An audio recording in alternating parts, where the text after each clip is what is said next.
tots i a totes, com esteu?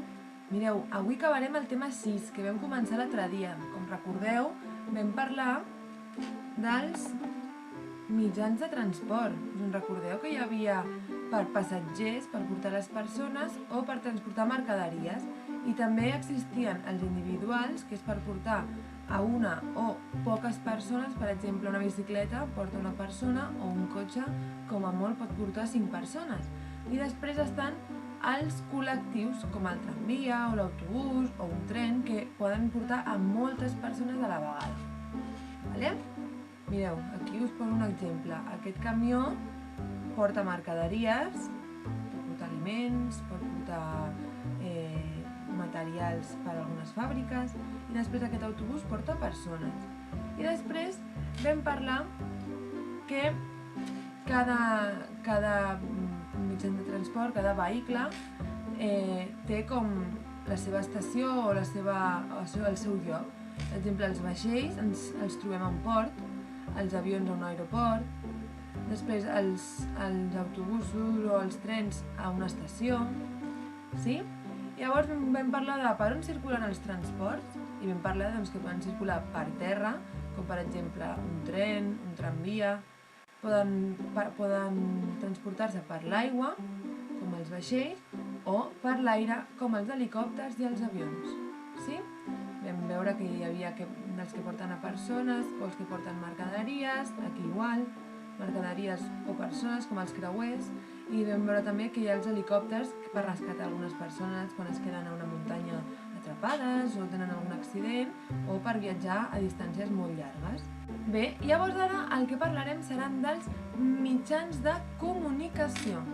Hem parlat dels mitjans de transport i ara de comunicació. Comunicació d'on ve? De la paraula comunicar. Sí? Comunicar vol dir explicar, dir, informar. Llavors mireu què diu aquí.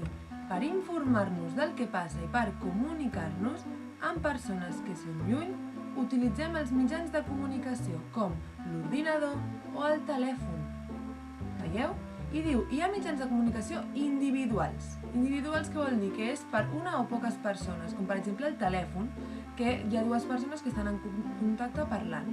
Però també hi ha mitjans de comunicació col·lectius. Col·lectius vol dir que és per més persones, per més gent, com els diaris o la televisió. Què vol dir això?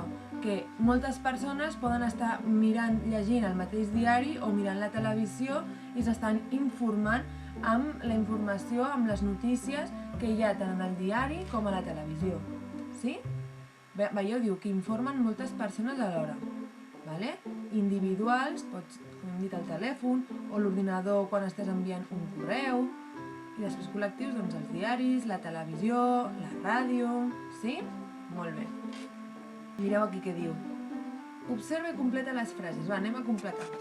Diu, si vull convidar una amiga a casa, faré servir... Quin d'aquests fareu servir? Sí, jo crec que faríem servir el telèfon, perquè ara podem enviar un WhatsApp, que és molt ràpid i ràpidament ens podem comunicar. Aquí diu, per informar a tot el país que hi haurà un gran aiguat, es fa servir... Hi ha moltes maneres d'informar, perquè es pot fer informant amb una notícia a l'ordinador o amb una notícia al mòbil, però normalment per informar a tota la gent, per exemple a la gent gran que no acostuma a tenir mòbil o que no sap utilitzar les tecnologies, doncs tenim la televisió. A les notícies ens informen. Diu, si vull escoltar un partit de bàsquet al cotxe, posarem... Home, aquest és fàcil, posarem la ràdio, sí? També ho podríem escoltar al telèfon o a la televisió o a internet, però no. La ràdio és la via més ràpida per escoltar partits, notícies, música.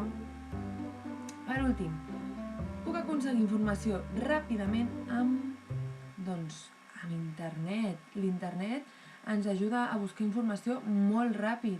Podem tenir internet a l'ordinador, podem tenir internet al mòbil, sí? I d'aquesta manera podem buscar informació. Molt bé, doncs ara és superfàcil. El que hem de fer les activitats és, com sempre, li donem a la capseta, anem aquí al tic i li donem als mitjans de comunicació. És una activitat molt curteta i molt simple. Veieu? Diu, pinta el color que correspongui. Mitjans de comunicació individuals o mitjans de comunicació col·lectius. Vosaltres heu de saber, després del que hem escoltat i hem vist, sí? Després, si voleu, podeu posar-vos per aquí a buscar. Potser trobareu jocs. Nosaltres us fem fer aquestes perquè són les que són relacionades amb la informació que us hem explicat, però podeu anar buscant diferents opcions. Mira, entren a la memòria, on treballen, aquest ja els vam fer. Sí, però podeu buscar. I un cop heu acabat, doncs res, tanqueu aquí, anem al llibre a dalt a l'esquerra. Ja sabeu, si voleu seguir fent coses a l'aula virtual, li donem a sincronitzar aquí, i si no, tanquem a la porteta. I un cop hem tancat ja podem anar a la creu. Sí? Doncs molt bé. Espero que us hagi agradat aquesta informació i aquestes coses que hem après i que us agradi l'activitat. Moltes gràcies. Adeu.